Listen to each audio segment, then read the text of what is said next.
great DIY for you that literally only uses two materials: string and drinking straws. Well, and a pair of scissors and a ruler, but I think everybody probably already has those. So today we're going to make drinking straw bunting. There are a few different variations on this circling the DIY community, but I wanted to share my own take on it. So for the first one we're making, I'm going to be using paper straws, but I only have a few of them, so we're going to be making miniature bunting. So to begin, cut the straws into 2-inch pieces and 1.5-inch pieces. I'm doing this by lining them up on my cutting mat and using my craft knife to make a mark. And then I'm using scissors to cut all the way through. If you don't have a craft knife, you can also use a pencil to mark where to cut, because you really want them all to be even. You're going to need 2 long pieces and 1 short piece for each triangle, so cut enough so that you can make as many triangles as you want. Now take a spool of string and thread it through each of the straw pieces, starting with the smaller piece, and then come back and thread it through the small piece again to form a loop. And then when you pull it tight, you can see how it makes a triangle. You're going to repeat this for each additional triangle.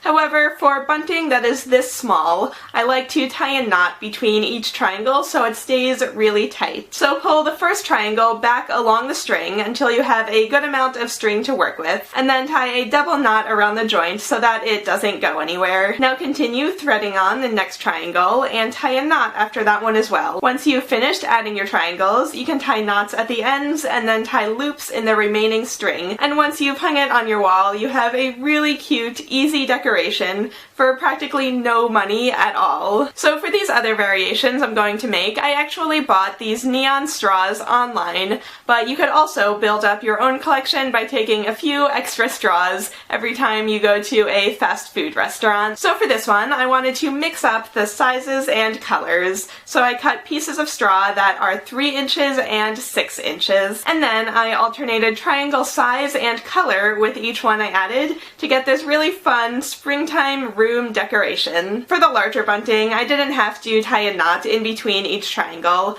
but if you're worried about your string getting too loose, you can of course still do that. I also made one out of only small triangles and all one color, you know, if you want to tone it down a little with neon yellow. And I experimented with other shapes by making this square bunting, which turned into parallelograms when I pulled it tight. But for my favorite one, I actually spray painted the straws gold. The gold paint didn't turn out completely even because the first time I tried spraying them, they kept being pushed away by the paint. So I tried taping them down, but then the tape pulled off all of the paint. So I ended up spraying mine again once they were all strung together into the bunting, but I would recommend putting a piece of wire or something inside each straw to weigh them down so you only have to paint it once. So I made a pretty traditionally sized bunting out of the gold straws by making the top 4 inches long and the sides 6 inches long. If you do one that's this large though, make sure you're working with a large spool of string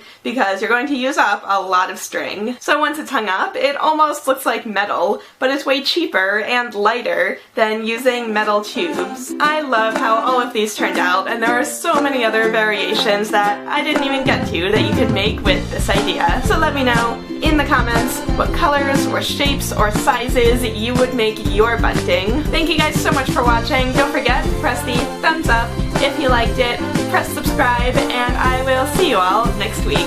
Bye everyone!